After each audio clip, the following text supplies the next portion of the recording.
14-15 వచనాలు. 14-15. ఆదాము మొదలుకొని ఏడవ వాడైన హానోకు కూడా దీనిని గూర్చి ప్రవచించి ఇట్లనెను, ఇదిగో అందరికిని తీర్పు తీర్చుటకును వారిలో భక్తిహీనులందరూ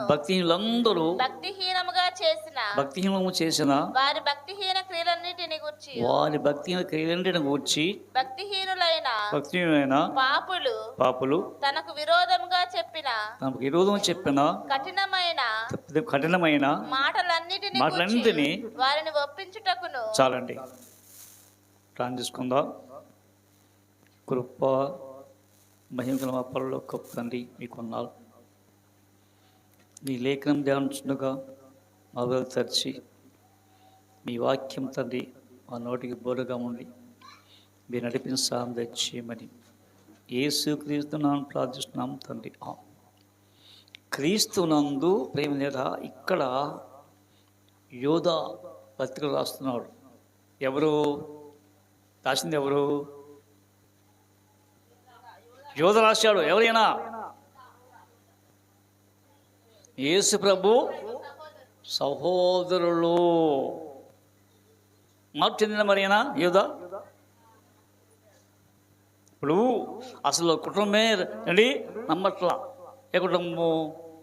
చూడండి ఒకసారి యోహాను సువార్త 7:5.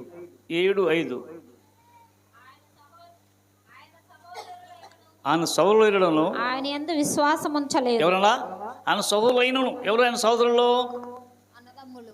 ఎవరు వాళ్ళు? చూడండి ఒకసారి మార్కు సువార్త 6వ అధ్యాయం చూడండి, 6 మొదలు నుంచి. ఆయన అక్కడ నుండి బయలుదేరి స్వదేశమునకు రాగా ఆయన శిష్యులు. స్వదేశం అంటే సొంత ఊరు. ఏ ఊరు అది? నజరేత్. అంటే గలిలే పట్టణము నజరేత్ ఊరికి వచ్చారట. ఎక్కడ నుంచి? కపెర్నహూము నుంచి. ఎవరు వచ్చారు? యేసు ప్రభువా. ఆయన శిష్యులు ఆయనను వెంబడించిరి. విశ్రాంతి దినము వచ్చినప్పుడు ఆయన సమాజ మందిరములలో బోధింపనారంభించెను. అనేకులు ఆయన బోధ విని ఆశ్చర్యపడి ఈ సంగతులు ఇతనికి ఎక్కడ నుండి వచ్చెను? ఇతనికి ఇయ్యబడిన ఈ జ్ఞానం ఎట్టిది? ఇతని చేతుల వలన ఇట్టి అద్భుతములు చేయబడుచున్నవి. ఇదేమి ఇతడు మరియ కుమారుడు కాదా? ఇతడు యాకోబు, యేసే, యూదా, సీమోను అనువారు సహోదరుడు కాడా? అంటే ఎవరు? ఎవరండి? సహోదరుడు. ఒరే మన ఊర్లో నజరేతులో ఉన్నాడే ఏంటి? ఆ యొక్క యేసేపుగా ఉన్నారే, యేసేపు మరియ కుమారులు అంటారు. ఈయన ఎవరండి? వడ్లవాని కుమారుడు కాదా? ఈ యొక్క అదిగో ఆయన యొక్క సహోదరులు. అంటే ఏమండి? అన్నదమ్ములు. అందుకనే ఇంకేం లేదు, సహవాసం లేదు. అంటే అందుకని చదువుకున్నాం 102 కీర్తనలో. చదువుకున్నాం, గుర్తుందా? ఆయన సహోదరులు ఏంటి? ఆయనతో సహవాసం అంటే మళ్ళీ ఆ సౌల కొరకు పైగా సహవాసం కొరకు ప్లాన్ చేయండి. ఎవరికి? మనకు క్షేమం కావాలంటే, ఆరోగ్యం కావాలంటే. కాబట్టి ఇక్కడ ఎప్పుడైతే ఉన్నారు అంతకొచ్చిన ఒకసారి మత్తయి సువార్త 13:55 చూడండి. మీకు గుర్తుండాలి ఇవన్నీ, ఎందుకంటే వాళ్ళు అడిగారు అనుకో చెప్పొచ్చు. ఇతను వడ్లవాని కుమారుడు కాదా? ఇతని తల్లి పేరు మరియ కాదా? యాకోబు, యేసేపు, సీమోను, యూదను వారు సోదరులు కాదా? ఇతను సోదరులందరూ ఎవరులా అంటే ఏమని? యేసుకి ఏమన్నట? సహోదరున్నారు అండి, అక్క చెల్లెలు ఉన్నారు, సహోదరులు. ఎవరికి? అలాంటి సహోదరులు మరి ఎప్పుడు మార్పు చెందారు? ఇప్పుడు చూడండి, అపోస్తల కార్యములు 1వ అధ్యాయం 16వ వచనం, 1:16.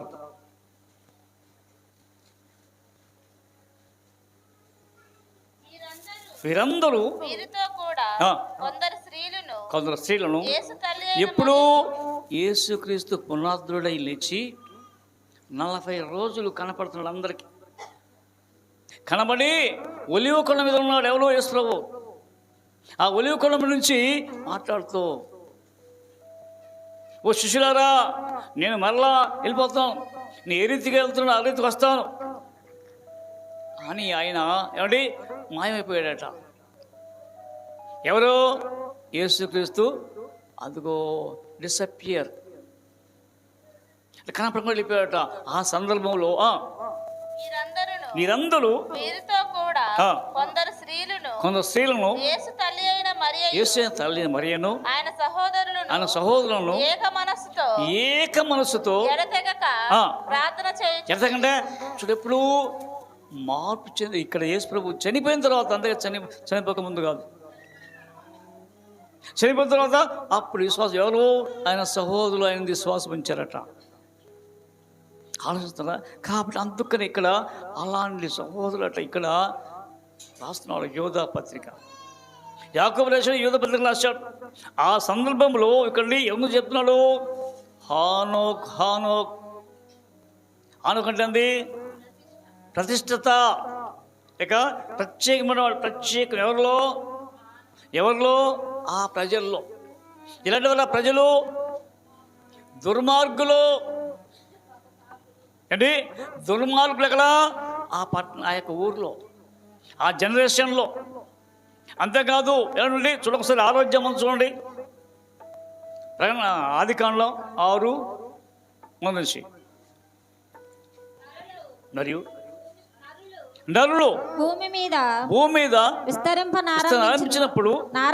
తరువాత కుమార్తెలు వారికి పుట్టినప్పుడు దేవుని కుమారులు నరుల కుమార్తెలు చక్కని వారిని చూచి వార్త పోయారట. అన్నది ఇప్పుడు వాళ్ళు కలిసిపోయినప్పుడు ఏమైపోయారట? దేవుని కుమారులు నరుల కుమార్తెలు చూచి చక్కని వారిని చూచి వారందరిలో తమకు మనసు వచ్చిన స్త్రీలను. అందరంటే విచక్షణ లేదు అక్కడ. ఏమండి, ఇక్కడ భేదం లేదు. కుమార్తెని, తల్లిని, వదినని, చెల్లిని లేదు. తమ ఇష్టం వచ్చిన వారిని వివాహం చేసుకున్నట్ట. కాబట్టి అందుకనే ఆ యొక్క దేవుడిట పశ్చాత్తపడుతున్నాడు. నలుగు చేసేందుకు ఎంత బాధపడి ఏడుస్తున్నట్టు. అయ్యో, కానీ ఆ సందర్భంలో ఈ యొక్క హానోకట పాపం అంటకుండా ప్రత్యేకం ఉన్నవాడు. అండి, ఈ యొక్క హానోకు ఎవరి కుమారుడు? హేరోదు కుమారుడు. హేరోదు కాదు, హేరేదు. ఒకసారి ఆదికాండం 5:18 హేరేదు 162 ఏండ్లు బ్రతికి హానోకును కనెను. హానోకు కనిన తర్వాత హేరేదు 800 ఏండ్లు బ్రతికి కుమారులను కనెను. చాలండి. ఇప్పుడు హానోకు ఎంతమంది ఉన్నారు బైబిల్లో? నలుగురున్నారు హానోకులు. ఏమండి, ఎంతమంది హానోకులు? నలుగురున్నారు. ఉన్నారు నిజంగా. చూడండి 4:17 చూడండి. ఆదికాండం 4:17. కయ్యను తన భార్యను కూడినప్పుడు ఆమె గర్భవతి హానోకు. ఎవరండి? ఈయన కూడా హానోకే. అయితే ఆదికాండం 46:6 చూడండి. ఆదికాండం 46:9 యాకోబు జ్యేష్ఠ కుమారుడు రూబేను కుమారులు హానోకు అండి. జ్యేష్ఠ కుమారుడు ఎవరండి? రూబేను కుమారు హానోకు. ఇంకా దినరక్తం ఉంది వద్దులే అవన్నీ. కాబట్టి ఈ హానోకు కాదు. అంటే వీళ్ళు అంటే ప్రత్యేకం ఉన్నవారు కాదు, వీళ్ళు ప్రతిష్ఠితులు కాదు. ఎవరండి? ఇది దేవునికి ప్రతిష్ఠిత అంటే పరిశుద్ధులుగా ఉన్నారు. అది ఎవరైతే దేవునికి ఇష్టమైన వాళ్ళనే. కాబట్టి అలాంటి హానోకు అండి ఇక్కడ ప్రస్తావిస్తూ ఇలాంటి కూడా హానోకు అసమ్మ 19 5:19 ఆదికాండం. హానోకు 65 ఏండ్లు బ్రతికి 65 ఏండ్లు బ్రతికి మెతూషెలను కనెను. ఆ, హానోకు మెతుషెలను కనెను. హానోకు మెతూషెలను కనిన తరువాత 300 ఏండ్లు 300 ఏండ్లు దేవునితో నడిచి కుమారులను కుమార్తెలను కనెను.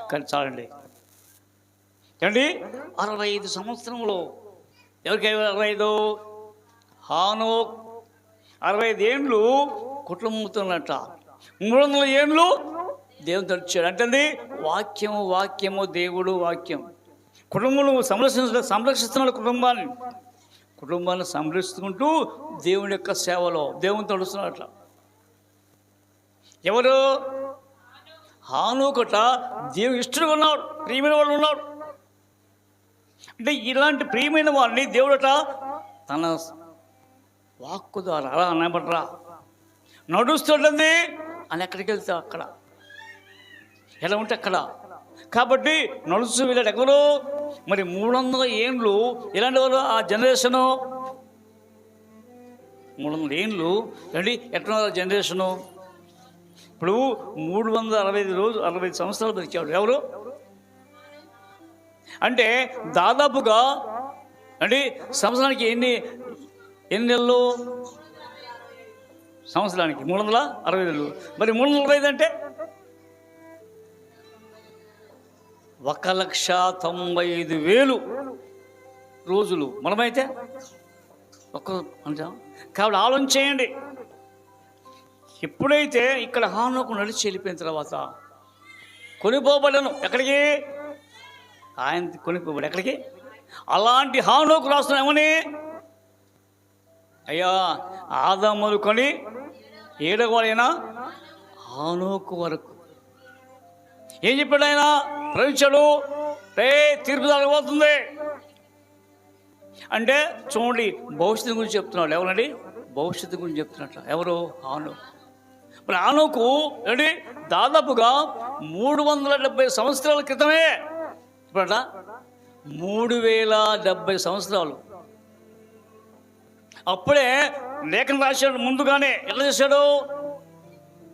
చేశాడు అంటే దేవుని జ్ఞానంతో భవిష్యత్తు ఇలా జరగబోతుంది. చాలా ప్రవచించారు ప్రవక్తలు అంటే ప్రవచనాలు. ఈయన ఎవరంట ప్రవచనం చెప్పిన వాడు ఎవరండి ఈయన ప్రవక్త. బైబిల్లో లేదు కానీ అది ప్రవక్తేనా. ఎందుకని చూడండి ఒకసారి మద్దతు యోధా పత్రిక హానోకు కూడా ప్రవచనం ఉంటుంది ప్రవక్తని ఏమండి ప్రవచనం అయ్యా ఇది జరుగుతుంది జాగ్రత్త. కాబట్టి ప్రవచనం చెప్పేట కాబట్టి ఇక్కడిని ఎప్పుడు 3070 సంవత్సరాల క్రితం మళ్ళీ యెషయా ప్రవచించాడు. అది 570 సంవత్సరాల క్రితం. కాబట్టి ఇక్కడ ప్రకటించినట్టు ఆ మాటలు మళ్ళీ ఇక్కడ రాశాడు. ఎందుకు రాశాడు యోధా ఎందుకు రాశాడు యోధా ఎక్కడో ఆది కాండ సంగతులు ఎందుకు రాశాడు యోధా మనకు అంటే ఆయన తన సహోదరు అంటే అన్నను నమ్మాడు కాబట్టి అందుకనే చెప్పాట ఈ సంగతులు అని రాచాడు. ఎవరు యోధా రాస్తూ ఏదంట అయ్యా తీర్పు జరుగుతుంది ఏంటి తీర్పు జరుగుతుంది ఎవరికి అందరికంటే అందులో ఉండవా నువ్వు. అంతేకాదు భక్తిని చేసేవారు చూడండి భక్తిని ఉంటుంది. భక్తి లేని వారి దగ్గరికి ఇంకా అండి ఏం పర్లేదయ్యా నువ్వు తినొచ్చు త్రాగొచ్చు మందులకి రావచ్చు మందులో ఆ మాట ఎంత వెళ్తాను వాక్యం చేర్చుకోవద్దు. ఏమండి భక్తిహీనులు చేయడం వల్ల చేసేవారు చాలా మంది ఉన్నారు. అంటే సావాస దోషం రండి మీకెందుకు అక్కడే ఉంది వెళ్తే వెళ్ళండి 1 గంట కూర్చొని రండి కానీ మా దగ్గర రండి రాత్రి పగలు ఉండవు మా దగ్గర. మరి రాత్రి పగలు ఉంటే ఏమంది ఏ విషయాలు ఉంటారు వాళ్ళకు ఆ లోక విషయాలే. మరి దేవునితో ఉంటే దేవుని సంగతులే అందులో యేసుప్రభువుడు అయ్యా ఏం మాట్లాడుకున్నారు మీరు అన్నరా ఇంకేమున్నాయా దేవుని ఈ సంగతులేనయ్యా నీకు జరిగి 3 రోజులు అయింది. ఇలా చెప్పండి మీరు ఎప్పుడైతే యేసు ప్రభువు అని చనిపోయి తిరిగి లేచాడో శిష్యులు అట్లా బెక్కమ్మకు వేసుకొని ఇంకెందుకులే రండి మన ఊరు వెళ్దాం. ఎవరు ఎమ్మాయి గ్రామానికి వెళ్తానికి ఇష్టపడారు. ఎవరు? ఇద్దరు. వాళ్ళు మాట్లాడుకుంటున్నారు. ఏమని మాట్లాడు? వారి మధ్య వచ్చాడు. ఎవరు? ఎక్కడుంది చెప్పగలరా? చూడండి 24 అధ్యాయం 26 వచ్చిన చూడండి, 25 నుంచి. సంభాషించుదు ఆలోచించుకొనుచుండగా ఏంటి మాట్లాడుకుంటూ ఆలోచించ ఏం జరిగిందయ్యా ఎట్లా సంభాషణ అంటే మాట్లాడు ఎవరు ఒకరితో ఒకరు. క్లేయోప అనేవాడు అంటే ఇక్కడ ఇద్దరు నాలుగు పేర్లు రాయలేదు కానీ ఒకరు రాశాడు. క్లేయోప అనేవాడు ఇద్దరు ఆలోచించుకొనిచుండగా ఆలోచించుకొనిచుండగా యేసు తానే దగ్గరికి వచ్చి తానే ఎర్లి వాడి దగ్గరికి వచ్చాడట. అని ఎక్కడున్నా మరి? దూరంలో దగ్గర ఇప్పుడు ఆయన దగ్గర వచ్చి ఉన్నది ఆయన వాళ్ళతో ఉన్నాడు అని మహిమలో ఉన్నాడు కాబట్టి కనబడదు వాళ్ళు. కాబట్టి దాని దగ్గరకు వచ్చి వాళ్ళని ఎవరితో అండి అంటే ఈ శిష్యులతో వచ్చాట. ఎక్కడికి వాళ్ళు ఎక్కడికి పోయారు? అక్కడికి వెళ్తున్నాడు. ఎవరు? ఆ యొక్క యేసు ప్రభు శిష్యులట. వారితో కూడా నడుస్తున్నాడు. అయితే వారాయనను గుర్తుపట్టలేకుండా వారి కన్నులు మూయబడి. ఎందుకు మూసినాయి కళ్ళు? మనం చేస్తాం ముందు ఎందుకు మూసుకుంటాం కళ్ళు? అంటే మంచి చూడడానికి కష్టమే. చూడైతే తేటగా చూస్తాం, తేటగా అంటే ఇవ్వండి. వీళ్ళు ఆలోచించుకోండి ఏంటంటే దుఃఖపడుతున్నారట. వాళ్ళు చూస్తే దుఃఖముఖులై ఉన్నాడు. దుఃఖముఖులు ఏడుముఖం పెట్టా. ఎందుకు ఏడుస్తుంది? నీకు తెలియదే భలేవాడు అయ్యా. ఆయన మీరు నడుచుచు ఒకరితో ఒకరు చెప్పుకొనుచున్న ఈ మాటలు ఏమని అడుగగా వారు దుఃఖముఖులై నిలిచిరి. వారిలో క్లెయోప అనువాడు యెరూషలేములో బస చేయుచుండి. దుఃఖముఖులు నిలిచిరట. అంటే వెళ్తున్నారా? ఇప్పుడు వెళ్తున్నారు కావాలి. వెళ్తున్నా లేదా? వెళ్తుంది అడిగినప్పుడు ఏం చేశారు వాళ్ళు? నిలసి అంటే మాట్లాడుతుంటండి. వెళ్తూ ఉంటే మాటలు సరిగ్గా వాళ్ళు నిలబడి విన్నారట. నిలబడి దుఃఖముఖులు లేని వారిని చూసి ఏంటి మాట్లాడుకున్నాం మీరు? మనం చెబుతామా? ఇప్పుడు ఫ్రెండ్స్ మాట్లాడుకోండి, మధ్యకు వచ్చి ఏంది మాట్లాడుకున్నా చెప్తారా? నువ్వు పో ఇల్వా అంతేనా? ఇప్పుడు ఇద్దరు మాట్లాడుకుని సీక్రెట్ మాట్లాడుకోండి, వచ్చి ఏంది మాట్లాడుకోండి చెప్తారా? అసలు వింటారా? వెళ్ళిపో, మా సంగతి నీకెందుకు. కానీ వీళ్ళు అలా కాదు. ఎందుకని ఎప్పుడైతే వీళ్ళు దుఃఖముఖులు నిలిచిన తర్వాత అప్పుడు యేసు నిలిచి నిలిచిరి. వారిలో క్లెయోప అనువాడు యెరూషలేములో బస చేయుచుండి ఈ దినములలో అక్కడ జరిగిన సంగతులు నీ ఒకడివే ఎరుగువాని. అంటే ఇదెందుకు చెప్పాను? ఇక్కడ యేసులో వారికి కనుక్కోవడానికి, నేనెవరో తెలుసుకోవడానికి. కాబట్టి ఇక్కడ ఎప్పుడైతే జరిగిన సంగతులు, ఆనాడు హానోకు జరిగిన సంగతులు ఎక్కడ రాస్తున్నాడో? యోధాపులు రాస్తున్నాడు. యోధా పత్రికలో.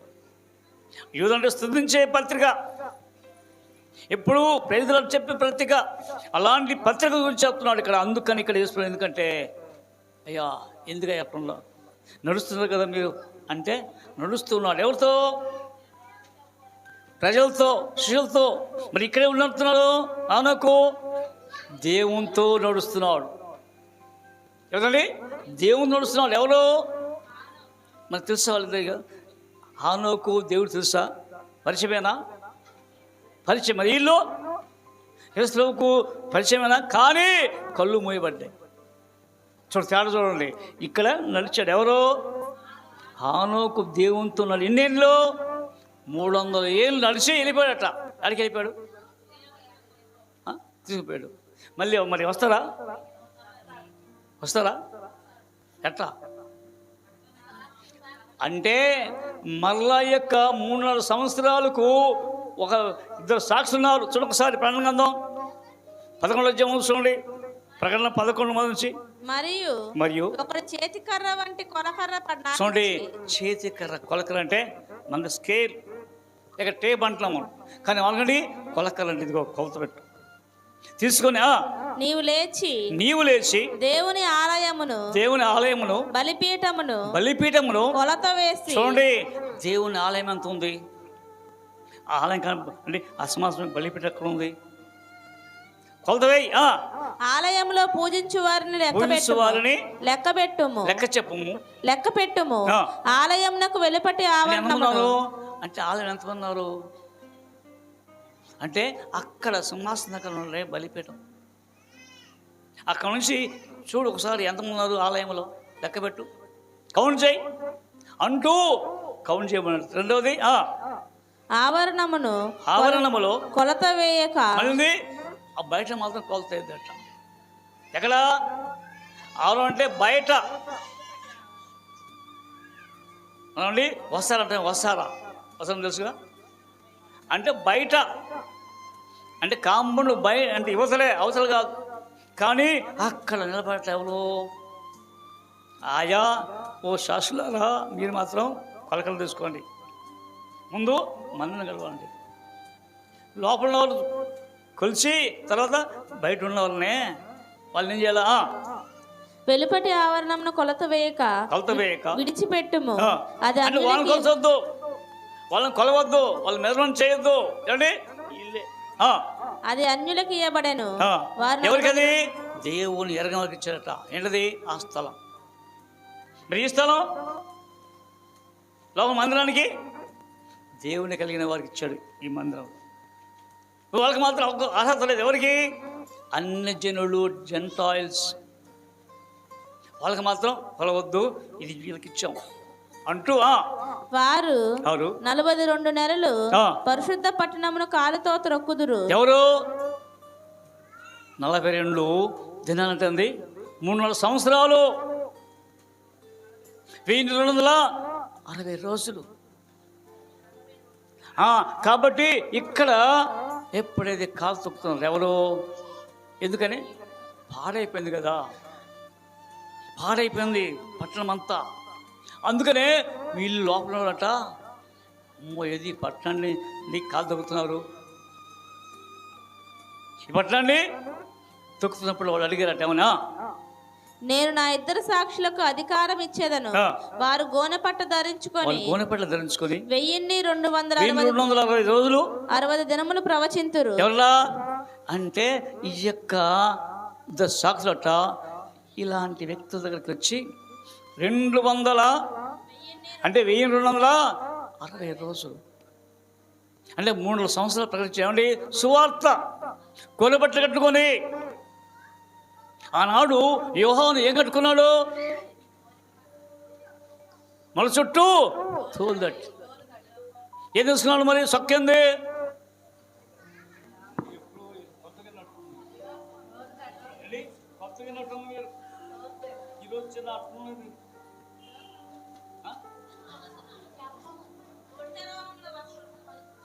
అది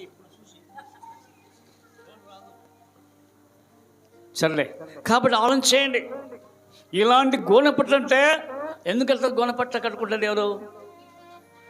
ఎందుకు కట్టుకుంటారంటే వాళ్ళని చూసి బాధ కలిగినప్పుడు యెహోషువ అండి గోనెపట్ల ఎందుకని ఓడిపోయారట ప్రజలు. ఇశ్రాయేలు 36 మంది చనిపోయారు హాయి పట్టణానికి వెళ్ళి. ఇంత పట్టణాన్ని జయిస్తే పట్టణం జయిస్తే ఏమిందట? ఈ పట్టణం ఓడిపోయారు. ఎందుకని? బట్టలు చింపుకున్నాడు, గొనపట్టలు కట్టుకున్నాడు. అంటే ఇక్కడ సువార్త పట్టణాన్ని గొనపట్ట కట్టుకున్నారట ఇద్దరు సాక్షులు. మరి అలాంటి వాళ్ళకి ఏం ఆనందం ఉంది? వీరు భూలోకమునకు ప్రభువైన వాని ఎదుట నిలుచుచున్న 2 ఒలీవ చెట్లు. ఆ యొక్క భూలోకానికంటే ప్రపంచం మొత్తానికి ఇదిగో నిలబడి అంటే అందరికి చెప్తాం సాక్ష్యం. ఒలివ మొక్కలు దీపస్తంభం అంటే లైఫ్ ఆఫ్ ట్రీ. ఒలివ మొక్కలు ఉంది ఎప్పుడు అండి, అవి పెరుగుతూనే ఉంటాయి, దానికి సావు లేదు. దీనికి ఒలివ మొక్కలు. ఆ ఒలివ మొక్క యేసుక్రీస్తు. ఇక్కడ 2 దీపస్తంభాలు అట్లా. అయితే ఎప్పుడైతే వీళ్ళు చేస్తుంటే రక్తం మారుస్తున్నారు, నీళ్ళ రక్తం మారుస్తున్నారు సాక్కుండా, కాబట్టి అమ్మని చేస్తాం కాబట్టి వీళ్ళని చంపేశారు అట. ఊరి వాళ్ళందరూ అండి వచ్చి వాళ్ళని ఇద్దరు చంపారట. ఎవరిని చంపి 3 రోజుల వరకు అక్కడే వాళ్ళని అండి సమాధి పెట్టినట్లా. సమాధి పెట్టాల్సి ఉందేగా, పెట్టదా? చూడక 11 అయితే ఆ 3 దినములైన పిమ్మట, ఆ 3 నెలల దినములు అయిన తర్వాత దేవుని యొద్ద నుండి జీవాత్మ వచ్చి వారిలో ప్రవేశించి కనుక వారు పాదములు ఊని నిలిచిరి. ఎవరిలో సాక్షులు ఎవరు అనుకుంటున్నారు మీరు? కాబట్టి ఇక్కడ రక్తం నీళ్ళు మార్చింది, రక్తం మార్చింది ఎవరు? మరి మోసకి రావాలా? మరి ఎందుకంటే మోస పేరు రాయలేదు అనుకుంటాం మనం. ఇప్పుడు ఏలి అని చెప్పగలవు అండి, హానుక్ అని చెప్తాం. మరి వీళ్ళు మోసే చనిపోదా? కానీ సమాజ్ చేయబడరు మోసే, వీళ్ళు సమాజ్ చేయబడలా అండి. సమస్య ఎవరు? హానోకు ఏలియా. ఏటి వెళ్ళిపోయాడు మరి? చూడండి 2:11 చూడండి. 2వ రాజులు 2:11. 2వ రాజులు 2:11.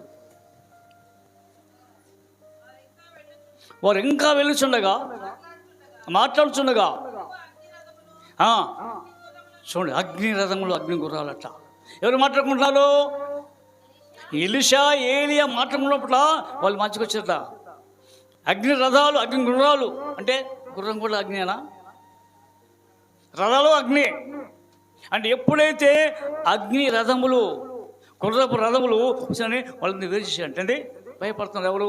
ఎలీషా. అమ్మో అగ్ని, ఆయనకేంటి అగ్ని? అసలు దేవుడు దహించు అగ్ని కలిగి ఉన్నారు. ఎవరు? ఏలి అండి. అయ్యా ఇదిగో అగ్ని దిగరమ్మటి దిగొచ్చిందా? ఇదిగో నిన్ను 50 మంది దహించుడు కాకండి చనిపోయారా? అలాంటి వ్యక్తి ఏమండి ఇప్పుడు ఏమండి 2 సాక్షులు. వాళ్ళు ఎవరండి? హానోకు ఏలియా. క్లియర్ అయింది కదా? కానీ అలాంటి హానోకు రాస్తున్నాడు ఇక్కడ. ఎవరికి? భక్తి ఎంత ఉందా మీకు? కానీ ఎప్పుడైనా రక్షణ పొందండి, ఇప్పుడైనా మార్పు వచ్చిందండి. ఇదిగో భక్తిలో తీర్పు అంటే జడ్జిమెంట్ జరగబోతుంది. ఎప్పుడు జరగబోతుంది? ఆయన వస్తున్నాడు. వచ్చినప్పుడు వేవేల కొలది దూతలు వస్తారట. ఎవరితో? ఎవరిదా? సోమ 15 1:15. అదే ఒకటే నిజలే యోధ. ఇదిగో అందరికి తీర్పు తీర్చుటకును వారిలో భక్తిహీనులందరూ 15 ఆదాము మొదలుకొని 7వ వాడైన హానోకును కూడా 16 వారు తమ దురాశల చొప్పున నడుచుచు లాభము నిమిత్తము మనుషులను కొనియాడుచు సనుగువారును తమ గతిని గూర్చి నిందించువారునై ఉన్నారు. వారి నోరు డంబమైన మాటలు పలుకును. అయితే ప్రియులారా అంత్యకాలమునందు చివరి దినాలు అంటే ఆనోకట్ల ముందుకు అంచె దినం అంటే చివరి రోజు అంటే యేసు ప్రభు అంటే యుగ సమాప్తి ఏం జరుగుతుంది చెప్తున్నాడు. ఎవరు అంటే తెలుసు? అది తెలుసండి. అంటే ఇక్కడ మనకేం తెలుసు? మరి జరుగుతుంది. కాబట్టి అంచెదినం అంటే చివరి రోజుల్లో దాన్ని కూడా ప్రకటించాడు. ఎప్పుడు? అంచెదినం గురించి. దానికే తెలుసు అంటే దేవుని యొక్క సావాసం ఉన్నాడు. దాని 7:13 చెప్తున్నాడు. ఇదిగో అంచెకాలం సరిపోతుంది. ఇదిగో ఒక వృద్ధుడు వస్తున్నాడు. వృద్ధుడు అండి ముసలి వస్తాడు. ఆయన వస్త్రం నుండి సన్నమల వస్త్రం ధరించుకుంటాడు. ఆ నేత్రాలు అగ్నిజ్వాలలో అండి ఆ తల తెల్లని ఉన్ని వలె ఉన్నాయా చెప్తాడు అక్కడ 7వ అధ్యాయం 13వ వచనంలో. కానీ ఇక్కడైతే ఎప్పుడైతే ప్రవహించాడు, ఏమైనా ప్రవహించాడు? అంత్యకాలమందు తమ భక్తిహీనమైన దురాశల చొప్పున నడుచు. అయ్యా ఎవరైతే అంత్యకాలం కాబట్టి ఇప్పుడు భక్తిహీనత ఉందా మనకు ఆలోచించండి. అందుకనే భక్తిహీనత ఉంటే ఇప్పుడు తెచ్చుకోండి. అంటే అయ్యో అంత్యకాలంలో ఎవరు చెప్తే విందాం, కానీ ఇప్పుడు అక్కడ హానోకు చెప్పాడు. హానోకు చెప్పిన వాళ్ళు ఈ ప్రవచనం అంటే నెరవేరుతుంది. ఇప్పుడు మనం చేతి నమ్ముతారా? ఎవరో నమ్మరు. ప్రాక్టికల్ ఇది కానీ నమ్మం, అంతేగా చూస్తే నమ్మం. ఇకండి ఎప్పుడైతే హానోకండి ఇది చెప్పాడేమని దురాశల చొప్పున నడుచు ఎవరు లోకంలో వాళ్ళంట భక్తిహీనత అంటే దురాశ అంటే ఆశ, అవి కావాలి ఈ కావాలి ఆశ అంటే దురాశ చొప్పున నడుచుకొనుచు పరిహాసకులందరినీ మన ప్రభు అయిన పరిహాసం అంటే ఎగతాలి. దురాశ ఉంది, పరిహాసం అంటే ఓహో నువ్వు ఆలయంకి వెళ్తావు కదా, నీకెన్ని శ్రమలు, నీకే బాధలు, నీకే ఇబ్బందులు ఎన్ని వస్తాయి అంటారా? భక్తికి నిలబడి అన్నాడు. ఎవరు భక్తికి నిలబడి అన్నాడు? ఆశ ఆశ వైద్యుడి అన్నాడు.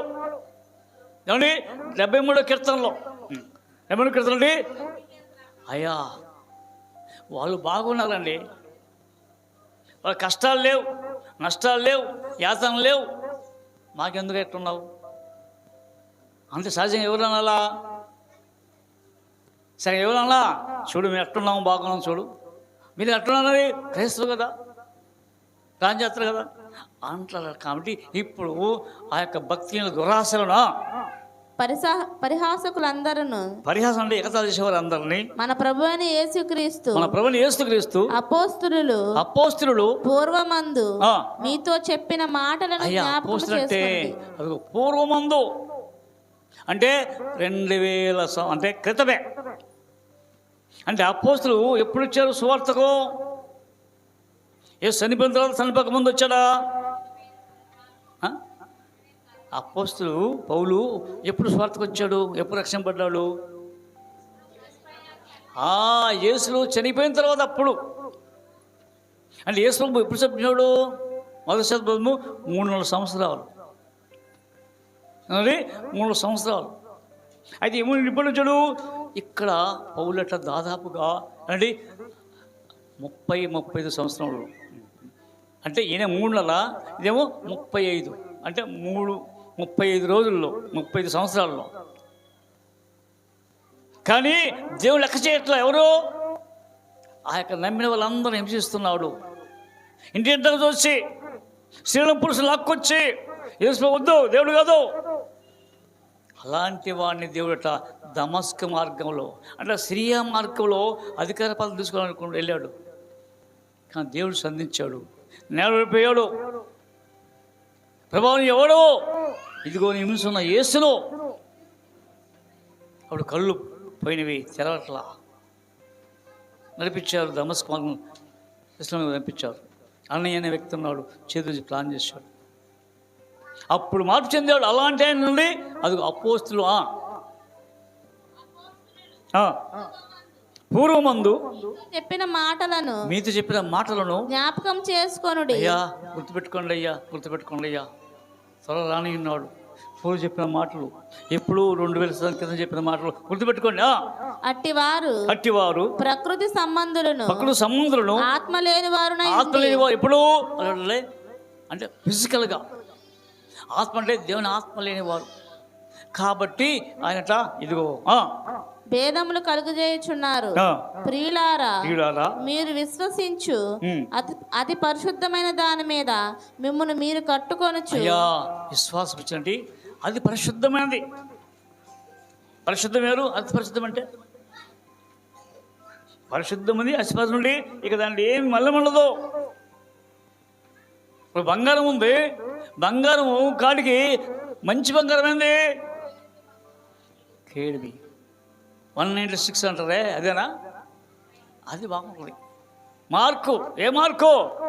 ఆ మార్కు ఉంటే వాల్యూ ఎక్కువ, మార్కు లేకపోతుండే. మరి నీకుందా? మార్కు ఉందా? హృదయంలో మార్కు ఉందా? అయ్యా ఈ వ్యక్తి పరలోకానికి వారసులని చెప్పగలరా?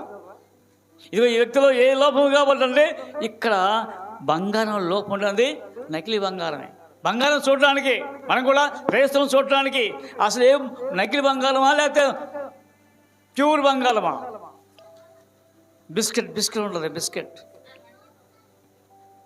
కాబట్టి అలా కాకుండా ఉండే నకిలీ బంగారం ఉండొద్దయ్యా మీరు. అది పరిశుద్ధముగాను అతి పరిశుద్ధమైన దాని మీద మిమ్మును మీరు కట్టుకొని ఏంది అంటే ఎవరు పరిశుద్ధమైనది? యేసుక్రీస్తుని కట్టుకోండి. పరిశుద్ధాత్మలో ప్రార్థన చేయొచ్చు. ఏంటా దేంట్లో? పరిశుద్ధాత్మలో ప్రార్థన చేయొచ్చు. నిత్య జీవార్థమైన మన ప్రభువుకి యేసుక్రీస్తు. నిత్య జీవార్థం ఎప్పుడు ఉండే జీవం. అందుకని రాస్తున్నాడు, యోధ రాస్తున్నాడు ఆ సంగతి ఎత్తి. చూడండి ఎంత జ్ఞానం కలిగినవాడు యోధ. అంటే స్తుతించే వేద యోధాలు చాలామంది అది వేరే సంగతి. కానీ ఈయన యోధాలు యేసుక్రీస్తు యొక్క సహోదరుడు. కాబట్టి మీరు కట్టుకుంటున్నారా పరిశుద్ధమైన దాని మీద? అంటే నీ హృదయం దేవునికి పరిశుద్ధమైనదే, కానీ ఈ హృదయాన్ని మలినం చేసుకుంటున్నాం. ఎవరని వాడు కాబట్టి ఒక్కసారి యోచించి, ప్రభా ఇదిగో ఈ యొక్క వాక్యం నీ విన్నానయ్యా మరొకసారి. ఎందుకంటే అన్ని చెప్తే మనకు లోనికి వెళ్ళిపోదు. కాబట్టి మళ్ళీ చదువుకొని రండి. వీలైతే వచ్చే వారం మళ్ళీ ఇంట్రడక్షన్ ఇస్తాను. ప్రార్థన చేసుకుందాం. కృప మహిమలో తండ్రి మీకున్నారు. నీ కృప చేత ప్రేమ చేత మనల్ని కాచి దాశించి పునః ప్రభా యోధా పత్రికలో ప్రభా ఇదిగో ప్రభా ఆనుకు గురించి మేము తెలుసుకున్నాం. ఆనుకు ఎప్పుడూ 3370 సంవత్సరాల క్రితమే ప్రవచించాడు ప్రభా. అలాంటి ప్రవచనం తండ్రి యోధా తెలుసుకొని అవన్నీ లేఖనాన్ని పరిశీలించి ధర్మశాస్త్రంలో ఏముందో ఇవన్నీ తెలుసుకొని మన ప్రభా యోధా స్తుతించే వారికి ప్రభా జ్ఞానం ఇచ్చే దేవుడు. కాబట్టి ఒకసారిగా ఇదిగో అన్ని బలపరిచిన దేవా మమ్మల్ని కూడా తండ్రి ఎల్లప్పుడూ స్తుతించి ప్రార్థన తయారు చేయమని కుడి వచ్చిన కుటుంబాలను దీవించండి. ప్రత్యేకంగా ప్రభా ప్రతి ఒక్కరూ రక్షణ పొందుడు సాయం తండ్రి. రక్షణ పొందని చెప్పుకోవడం కాదు కానీ ప్రభా ఆ రక్షణలో యేసు కలిగి ఉన్నాడని తండ్రి మేము గమనించి సాయం చేయమని కుడి వచ్చిన కుటుంబాలను దీవించండి. మీ ఆత్మను బలపరిచి ఈ వాక్యం చదువుకొని వాక్య ప్రమాణం చేయించబడి సిద్ధపరిచి నడిపించమని యేసుక్రీస్తు నామమున ప్రార్థిస్తున్నాం తండ్రి.